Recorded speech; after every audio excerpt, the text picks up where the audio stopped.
نور مسیحت مقدس لوکا کی انجیل اس کا 8 باب 16 تا 18 آیات تک۔ کوئی آدمی چراغ جلا کر اسے برتن سے نہیں چھپاتا، نہ پلنگ کے نیچے رکھتا، بلکہ چراغ دان پر رکھتا ہے، تاکہ جو اندر آئیں انہیں روشنی دکھائی دے۔ کیونکہ کوئی چیز پوشیدہ نہیں جو ظاہر نہ کی جائے گی، اور نہ چھپائی گئی ہے جو جانی نہ جائے گی اور ظہور میں نہ آئے گی۔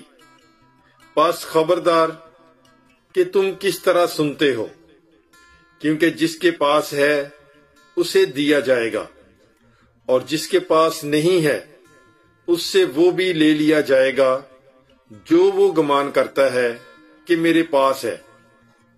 پاک کلام کے پڑھے اور سنے جانے پر خداوند کی برکت ہو۔ خدا کا شکر ہو۔ God bless you.